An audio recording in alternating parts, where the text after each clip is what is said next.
こんにちは皆さん、私はウイグル人のメメット・クルバンです。よろしくお願いいたします。前回はですね、消火器の今でですね、喋ったんですけれども、私の目的はですね、実例がですね、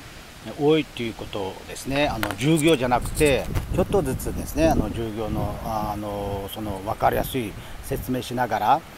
実の話とか、実の私、昔、自分の目で自分の経験したこととかですね、その患者さんのこととかですね、もちろん患者さんのことは秘密ですけれども、名前とかですね言わないけれども、それは私も秘密をちゃんと守ります。さて今日はですね、トロントすごく天気がいいですけれども、今日は2020年7月の3日ですね。で今日の内容としてはですね、最初はですね、前回消火器の今で喋ったんですけれども、逆流性胃酸とかですね、胃炎とか胃酸の強さとかですね喋ったんですけれども、今回はですね、主な内容としてはですね、ピルル菌についてちょっと喋りたいと思います。であとはですね、最後はですね、その人間の体の豆知識というか面白いこともちょっと喋りたいと思います。でピルリ菌というのはですね、どんな菌かということをちょっと説明したいと思いますけれども、ピルリ菌はですね、日本人のですね平均、これは2013年の統計ですけれども、ピロリ菌に感染した患者がですね3000万ぐらいいるみたいですね。でそのピロリ菌のですね原因はですね、赤ちゃんの頃からですね感染しやすいと言われています。なぜかといったらですね、その時はですね免疫力低いし、その胃酸もですねすごく低いから、口から口までですねそういう感染する可能性が高いと言われています。だからその子供の頃はですね、いろいろ飲料水とかですね、水道の水とかからもですね感染しやすいと言われています。で年の重ねにつれてですね、60歳以上の確率もすごい高いみたいですね。でこのピルリ菌はですね、この写真見たら分かると思いますけども、この胃の中に、こういうものがですね、便毛があるんですけれども、このピルリ菌はですね、その便毛を使ってですね1秒間でですね100回ぐらい回転するということですね。その速さですね、移動する速さはですね、その自分の10倍ほどの長さで移動しますということですね。その移動の速さはですね、人間で言えばですね100メーターで 5.5 秒ほど猛スピードですね。だからこういう写真見たら分かると思いますけれども、そのピルリ菌はですね、この胃の粘膜にですねこういうふうに入っていろいろですね胃の出血とかですね潰瘍とかですね、いろいろもちろんそういうふうになったらですね、その患者にですねいろいろ症状がありますよということですね。であとはですね、ピロリ菌はですね、私もですね実は日本にいた時はですね、友達がですねそういうピロリ菌に感染した友達がですねすごく苦しんだことで私が見たことがあるんですけれども、その友達もですね2年間ぐらいその薬を飲んでやっと治ったということですね。ある日ですね、突然一緒にですねパーティーして、私のところに泊まったんですけれども、深夜でですねすごく胃が痛くて本当に苦しんだことを私ですね自分で目でですね見たことがあります。だからあとはですね、そのピルリ菌の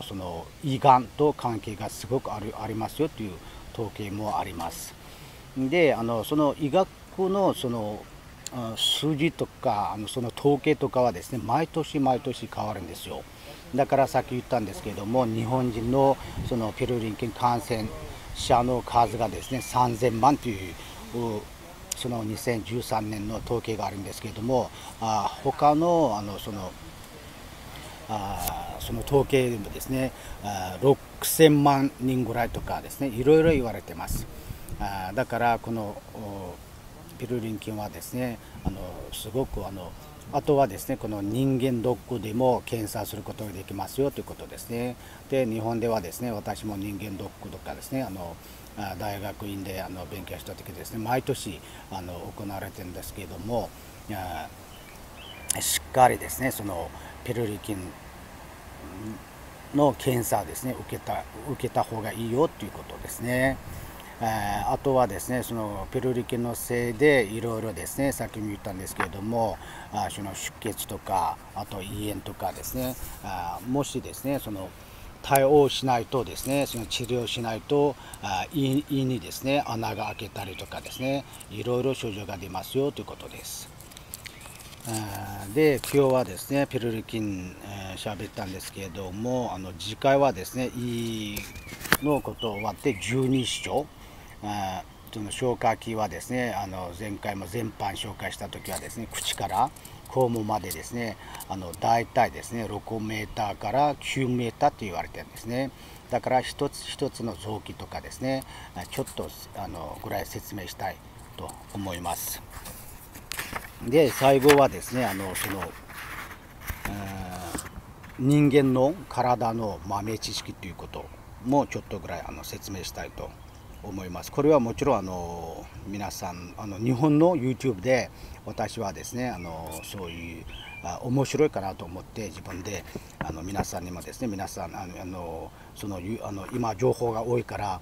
見たことはない方もいると思いますけれども、前回言ったですね、そういう我々のですね胃酸がすごい強いよって言ったんですけれども、その胃酸がですね、胃酸の強さのですね、その保護するためにですね、我々のですね、